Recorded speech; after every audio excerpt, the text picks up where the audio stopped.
Magandang umaga sa ating lahat. Surrendering in Gethsemane. Yan yung topic natin ngayong gabi o ngayong umaga. Ang talata natin pagbubulayan ngayong umaga ay mula sa aklat ng Luke chapter 22 verse 42 to 44. Sabi dito, saying, Father, if you are willing, remove this cup from me. Nevertheless, not my will, but yours be done. And there appeared to him an angel from heaven, strengthening him, and being in agony, he prayed more earnestly, and his sweat became like drops of blood falling down into the ground. Luke chapter 22 verses 42 to 44 recounts Jesus' agonizing prayer in the Garden of Gethsemane, shedding light on the profound significance of his sacrificial mission. Jesus experienced hematidrosis as he carried the sins of the world.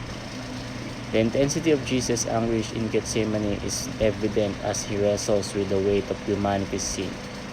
His sweat becomes like drops of blood, a rare medical condition known as hematidrosis, underscoring the immense physical and emotional strain he endures on our behalf.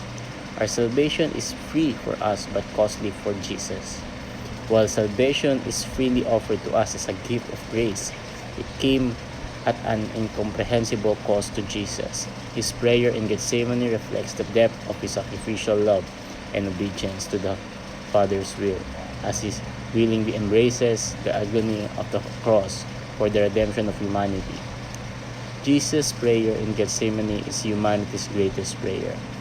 Jesus' prayer in Gethsemane epitomizes the essence of true prayer, total surrendering to the will of God. In submitting to Father's plan, Jesus demonstrates the ultimate act of obedience and trust, paving the way for our reconciliation with God and gift of eternal life. So what is our applications, practical applications of Luke chapter 22 verses 42 to 44 include revisit the Garden of Gethsemane. Take time to reflect on the significance of Jesus' prayer in Gethsemane. Consider the depth of his love and obedience and allow his example to inspire and challenge you in your own journey of faith. Live worthy of suffering of Christ. Recognize the magnitude of Jesus' sacrifice on the cross and strive to the lives that honor his suffering, and let his love and grace motivate you to walk in obedience, righteousness, and selflessness, bearing witness to his transformative power in your life. Pray the greatest prayer and give up worldly comfort. Embrace the spirit of Jesus' prayer in Gethsemane by surrendering your will to the Father's, even when it requires sacrifice and discomfort. Let go of worldly comforts and desires that hinder your obedience to God, and commit to seeking his kingdom above all else. Our discussion here is, in our pursuit of the glory of God, we are called to relinquish any comfort or security that stands in the way of wholehearted obedience to his will. This may include sacrificing personal ambitions, material possessions, or worldly pleasures that distract us from following Jesus wholeheartedly. It requires a willingness to step out of our comfort zones and embrace the path of self-denial and sacrificial love exemplified by Jesus in Gethsemane.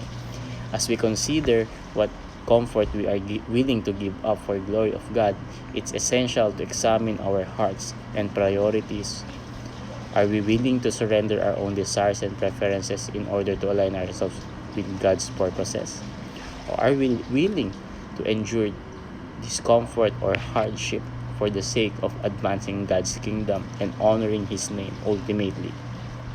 The measure of our willingness to give up worldly comfort for the glory of God is reflected in our obedience to his will and our willingness to trust him completely even when the path ahead may be uncertain or challenging. Let us prayerfully consider how we can emulate Jesus' example of surrender and sacrifice in Gethsemane, knowing that in doing so, we participate in the unfolding of God's redemptive plan and bring glory to his name.